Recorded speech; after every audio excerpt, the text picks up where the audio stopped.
اس میں بلاش کے بعد تھا پکڑے تھے. میری بدقسمتی یہ ہے کہ آپ جیسا شخص میرا باپ ہے. جانتی تھی کہ یہ جو جنگ تم خود سے لڑ رہے ہو وہ ضرور جیتو گی. میری ماضی کا بوجھ بہت اٹھا لیا تم نے ایمان. سالار کے سامنے اپنے باپ کی حقیقت پوری طرح کھل چکی ہوتی ہے.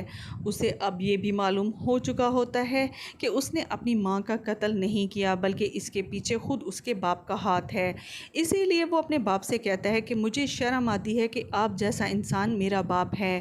یہاں پر شہلا بیگم بھی اب ضامن کی بالکل خلاف ہو چکی ہوتی ہے. اسے پتہ چل چکا ہوتا ہے کہ وہ تو کسی کا بھی نہیں ہے اور کسی بھی وقت اس کی جان بھی لے سکتا ہے.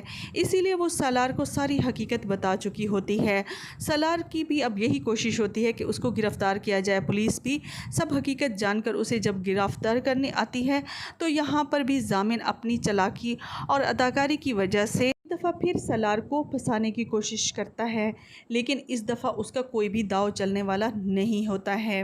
دوسری طرف سالار ایمان سے تھوڑا سا بدظن ہو چکا ہوتا ہے. اسے لگتا ہے کہ وہ ابھی بھی زین سے محبت کرتی ہے، اسی لیے وہ اسے کھینچا کھینچا نظر آ رہا ہوتا ہے. ایمان اسے کہتی ہے کہ اس نے اپنے دکھوں کا بہت بوجھ اٹھا لیا ہے، اب شکر ہے کہ وہ ان دکھوں سے نجات پا چکا ہے.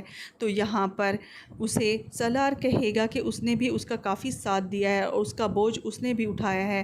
اب میں تمہیں اپنے اس بوجھ سے آزاد کرتا ہوں، اب تم کہیں بھی جا سکتی ہو، میں تمہیں روکوں گا نہیں.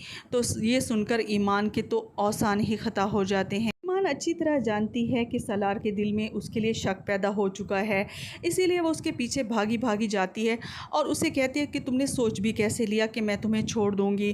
میں تم سے محبت کرتی ہوں اور کبھی بھی ایسا نہیں کروں گی کہ تمہیں چھوڑ کر اس طرح چلی جاؤں.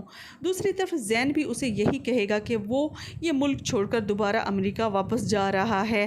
ایمان تمہاری کل بھی تھی، آج بھی اور آئندہ بھی تمہاری ہی رہے گی اور میرا اس پر کوئی بھی حق نہیں ہے. دوسری طرف جمیل بھی اپنے منہ کی کھائے گا کیونکہ اب اس کے ہاتھ کچھ بھی نہیں آنے والا. عدالت سویرا کے حق میں سارا فیصلہ دے دے گی.